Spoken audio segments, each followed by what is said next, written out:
சிவபெருமானின் அதிரூப அவதாரங்களில் ஒன்றாக போற்றப்படுபவர் ஸ்ரீ சரபேஸ்வரர்.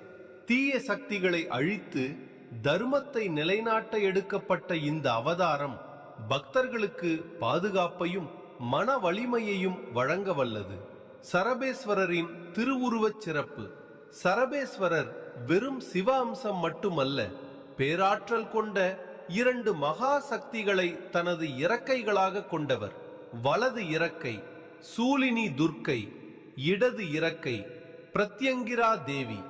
இந்த மகா சக்திகளின் துணையோடு சரபேஸ்வரரை வழிபடும் போது நம்மை சூழ்ந்துள்ள ஏவல், பில்லி சூனியம் மற்றும் சகலவிதமான எதிர்மறை ஆற்றல்களும் நீங்கும் என்று லிங்க புராணம் மற்றும் ஆகாச பைரவ கல்பம் போன்ற நூல்கள் விளக்குகின்றன.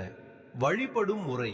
சரபேஸ்வரரின் மூல மந்திரங்களை தகுந்த குருவின் மூலம் உபதேசம் பெற்று ஜபிப்பது அதிக வீரியத்தை தரும்.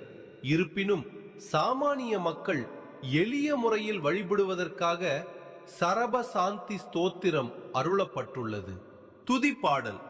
ருத்ர சங்கர் ஈஸ்வர பரகர தானு கபர்தி சிவ வாகீசோ விருஷயத்வஜ ஸ்மரஹரோ பக்த பிரியஸ்த்ரயம்பக பூதேசோ ஜெகதீஸ்வரஸ்ச சரபோ மிருத்யுஞ்சய ஸ்ரீபதி அஸ்மான் காலகலோ அவதாத் பசுபதி சம்பு பீனாகி ஹர.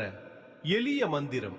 உங்களால் நீண்ட பாடல்களை சொல்ல இயலவில்லை எனில் மிக எளிமையாக ஓம் சரபேஸ்வராய நம என்ற நாமாவளியை மனதார கூறி வணங்கினாலே அந்த ஈசனின் அருள் நமக்கு கிட்டும். குறிப்பு: ஞாயிற்றுக்கிழமை மாலை வேளைகளில் சரபேஸ்வரருக்கு செவ்வரளி மலர்கள் சாற்றி நெய் தீபமேற்றி வழிபடுவது கடன் தொல்லை மற்றும் எதிரிகள் பயத்தை போக்கும் என்பது நம்பிக்கையாகும்.